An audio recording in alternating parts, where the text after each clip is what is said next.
আসসালামু আলাইকুম দর্শক বন্ধুরা, সবাই কেমন আছেন? আশা করছি যে যেখান থেকে দেখছেন অনেক ভালো আছেন।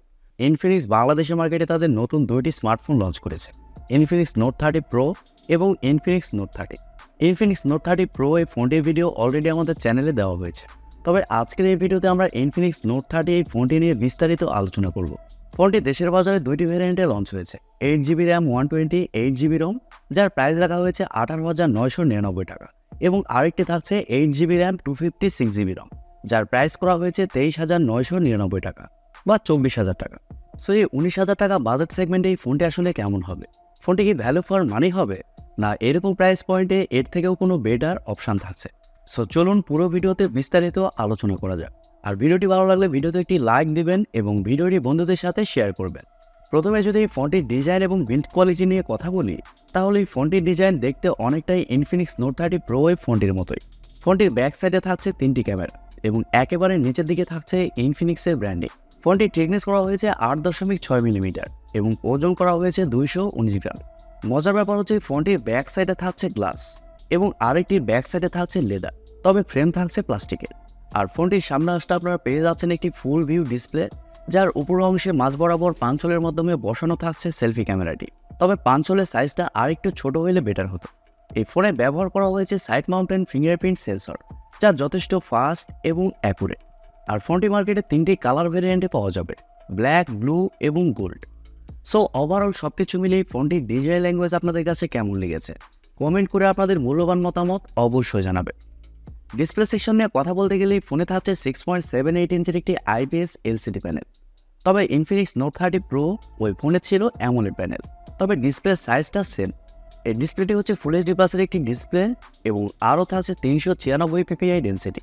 পাশাপাশি থাকছে 120 হার্টসের রিফ্রেশ রেট এবং 580 নিটস পিক ব্রাইটনেস। আর স্বাভাবিকভাবে 120 হার্টসের রিফ্রেশ রেট থাকার কারণে ডিসপ্লে টাচ রেসপন্স খুবই ভালো হবে। তবে ডে লাইট কন্ডিশনে ডিসপ্লেতে ব্রাইটনেসের ঘাটতি কিছুটা ফিল করবে, কিন্তু ইনডোর কন্ডিশনে ডিসপ্লেটা যথেষ্ট ব্রাইট হবে। আর IPS প্যানেল হলেও ডিসপ্লের কালার কোয়ালিটি কিন্তু যথেষ্ট ভালো হবে। প্রাইস পয়েন্টের কথা মাথায় রাখলে ইনফিনিক্স এই ফোনটিতে ভালো ডিসপ্লে প্রোভাইড করেছে। ফোনটির সফটওয়্যার এবং পারফরমেন্স নিয়ে কথা বলতে গেলে ফোনে থাকছে অ্যান্ড্রয়েড 13। আর ফোনটিতে চিপসেট হিসেবে থাকছে মিডিয়াটেক হিলিও G99 চিপসেট, যা 6 ন্যানোমিটার আর্কিটেকচারে তৈরি করা। আর এই চিপসেটে কিন্তু একটি 4G চিপসেট এবং জিপি হিসেবে থাকছে মালি G57 MC2। দর্শক বন্ধুরা, ইনফিনিক্স নোট 30 প্রো এই ফোনটিতেও সেম চিপসেট ব্যবহার করা হয়েছে, যার প্রাইস রাখা হয়েছে 27,000 টাকা। তবে আমরা 19,000 টাকার ফোনেও সেম চিপসেট পেয়ে যাচ্ছি। এটি এই ফোনটির একটি ভালো দিক বলতে পারে।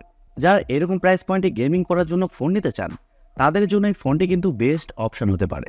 কারণ মিডিয়াটেক হিলিও G99 এই চিপসেটটা কিন্তু খুবই পাওয়ারফুল একটি চিপসেট এবং যথেষ্ট পাওয়ার এফিসিয়েন্ট।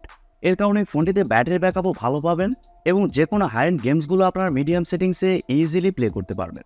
পাশাপাশি মাল্টিটাস্কিং সহ অন্যান্য কাজও এই ফোনটিতে খুব ভালোভাবে করতে পারবেন। প্রথমে বলেছি ফোনটি দুইটি ভেরিয়েন্টে লঞ্চ হয়েছে, 8GB র্যাম 128, 8GB রম এবং 8GB র্যাম 256GB রম, যার স্টোরেজ টাইপ হিসেবে থাকছে UFS 2.2 এবং র্যাম টাইপ হিসেবে থাকছে LPDDR4X। ক্যামেরা সেকশনে কথা বলতে গেলে প্রথমে বলেছি ফোনটির ব্যাক সাইডে থাকছে 3টি ক্যামেরা, যার মেইন সেন্সর হিসেবে থাকছে 64 মেগাপিক্সেলের একটি ওয়াইড সেন্সর এবং সেকেন্ডে থাকছে 2 মেগাপিক্সেলের একটি ডেপথ এবং আরও থাকছে QVGA সেন্সর, যা সেরকমভাবে কোনো কাজের না। তবে পার্সোনালি আমার মনে হয় ইনফিনিক্স যদি এই ফোনটিতে একটি আলট্রাওয়াইড সেন্সর ব্যবহার করতো, সেক্ষেত্রে কিন্তু জোস হতো। যাই হোক, ফোনটির ব্যাক ক্যামেরার ফিচার হিসেবে থাকছে quad LED flash HDR panorama. আর ব্যাক ক্যামেরাতে আপনারা সর্বোচ্চ 2K-তে ভিডিও শ্যুট করতে পারছেন, তাও 30 FPS-এ। আর ফোনটিতে সেলফি ক্যামেরা হিসেবে থাকছে 16 মেগাপিক্সেলের সেলফি ক্যামেরা। আর মজার ব্যাপার হচ্ছে সেলফিতেও আপনারা LED ফ্ল্যাশের সাপোর্ট পেয়ে যাচ্ছেন, যার কারণে আপনারা লো লাইটেও খুবই ভালো সেলফি উঠাতে পারবেন।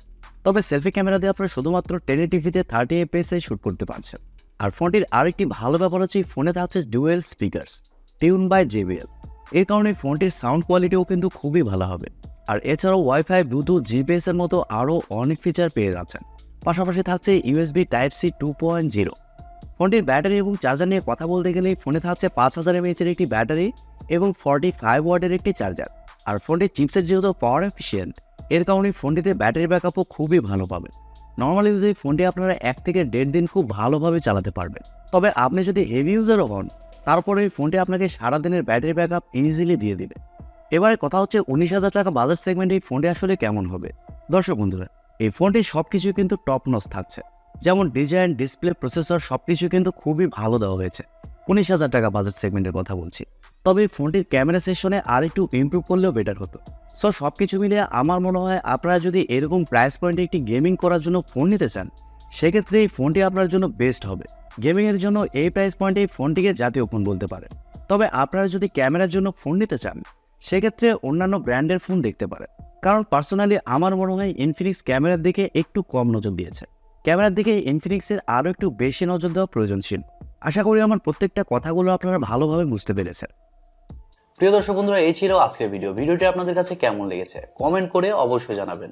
আর ভিডিওটি যদি সত্যিই ভালো লেগে থাকে তাহলে টিভি টেকটিউব চ্যানেলটি সাবস্ক্রাইব করবেন এবং ভিডিওতে একটি লাইক দিবেন। সো আজকের মতো এই পর্যন্তই, দেখা হবে কালকের ভিডিওতে। সবাই অনেক অনেক ভালো থাকবেন এবং সুস্থ থাকবেন। খোদা হাফেজ, টাটা।